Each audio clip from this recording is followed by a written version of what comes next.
नमस्कार दोस्तों, आज जो मैं आपको कहानी सुनाने जा रही हूँ वह कहानी है नसीब का लिखा। क्या हमारे साथ वही होता है जो हमारे नसीब में लिखा होता है, या हम अपने नसीब को बदल भी सकते हैं?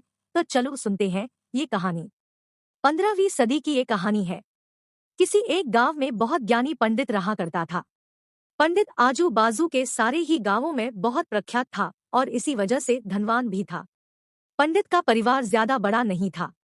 पंडित अपनी पत्नी के साथ अपने बहुत बड़े घर में अकेला रहता था, क्योंकि पंडित को कोई बेटा था नहीं और एक बेटी थी जिसका विवाह पास के गांव वाले एक श्रीमंत लड़के से हो चुका था। पंडित ने शादी से पहले अपने होने वाले दामाद की अच्छे से जांच पड़ताल की थी और अपनी बेटी का भविष्य भी ठीक से पढ़ा था, तब जाकर उसने बेटी की शादी की थी। लेकिन चंद सालों में ही पंडित का दामाद बुरी आदतों के चंगुल में फंस गया। जुआ और शराब की बुरी लत ने उन्हें सड़क पर लाकर रख दिया था। अपने बेटी की ऐसी दुर्दशा देखकर पंडित की पत्नी काफी दुखी होती थी और अक्सर पंडित को कहा करती थी, तुम जाकर उनकी मदद कराओ।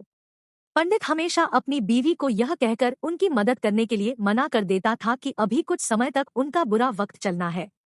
हम चाहे कितनी ही कोशिश कर ले, जो उनके नसीब में नहीं है वह उन्हें नहीं मिल पाएगा।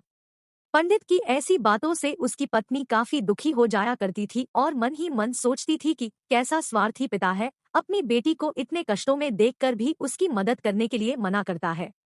आखिर भगवान ने जो इतना सारा धन धान्य दिया है उसका क्या करेंगे? हमें कोई और औलाद भी तो है नहीं, ले देकर एक यही बेटी है और उसके लिए भी कुछ नहीं करेंगे तो किसके लिए करेंगे? पंडित ऐसा नहीं सोचता था।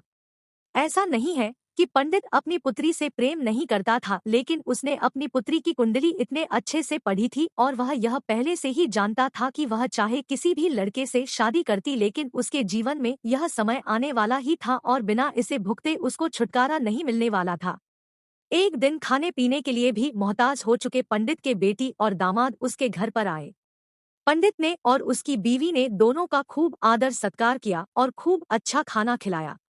बेटी और दामाद की पंडित से सहायता मांगने की हिम्मत ना हुई, इसलिए वह बिना बोले ही वापस अपने घर को लौटने लगे।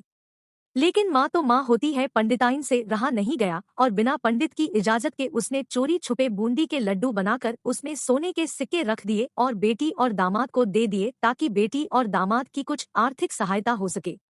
पंडिताइन यह भी जान गई थी कि बेटी और दामाद शर्म के मारे उनसे मदद नहीं मांग रहे थे, इसलिए उसने बेटी और दामाद को भी लड्डुओं में छिपे सिक्कों के बारे में कुछ नहीं बताया। जाहिर सी बात है कि जब वो लोग घर पर जाकर लड्डू खाएंगे तो उन्हें उसमें सोने के सिक्के मिल जाएंगे, इस तरह बिना उनके मांगे ही उन तक मदद पहुंच जाएगी। सोचकर पंडिताइन मन ही मन अपने बेटी की मदद करने के लिए खुश होने लगी। पंडित के दामाद और बेटी उन दोनों का आशीर्वाद लेकर अपने घर के तरफ रवाना हो गए। उन दिनों गाड़ियां तो होती नहीं थी, घोड़ा गाड़ी या बैलगाड़ियां चलती थी।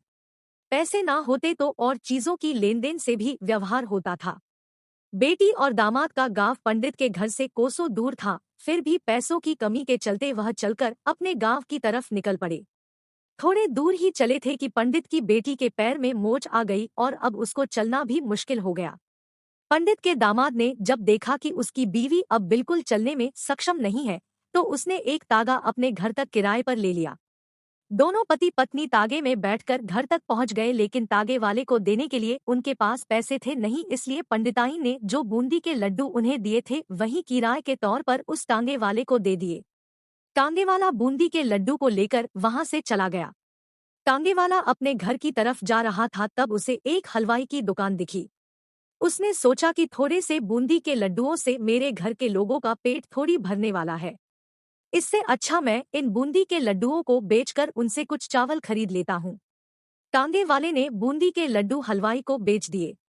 जिस गांव में वह हलवाई रहता था उसी गांव में एक आदमी ने अपने घर पर पूजा रखी थी और उसी पंडित को उस पूजा के लिए बुलवाया था। पूजा में लगने वाले प्रसाद के लिए उस आदमी ने उसी हलवाई से बूंदी के लड्डू लिए जहां पर उस टांगे वाले ने बेचे थे। हलवाई ने भी उस आदमी को टांगे वाले से खरीदे हुए लड्डू ही पहले दिए, ताकि वह खराब ना हो जाए, क्योंकि वह नहीं जानता था यह लड्डू कब बने हैं। पूजा खत्म होने पर दक्षिणा और बूंदी के लड्डू लेकर जब पंडित अपने घर आया और खाना खाने बैठा तो प्रसाद में लाए बूंदी के लड्डू खाते वक्त लड्डू से सोने का सिक्का निकला। इस घटना को देखकर पंडिताइन की आंखों से आंसू बहने लगे। पंडित ने जब पंडिताइन से उसके रोने का कारण पूछा तो पंडिताइन ने पंडित को सब कुछ बताया और पंडित से उनकी बातों पर भरोसा न करने के लिए माफी मांगी। पंडित ने पंडिताइन के आंसू पोंछे और कहा कि तुम्हारी तरह मैं भी हमारी बेटी को बहुत प्रेम करता हूँ, लेकिन अगर हम उसकी अब मदद करते हैं तो दामाद हमसे हमेशा ऐसे ही मदद की अपेक्षा रखेगा और अपनी बुरी आदतों को कभी नहीं छोड़ेगा। पंडिताइन भी अब पंडित की बातों से सहमत हो गई। 2-3 महीने बीत गए।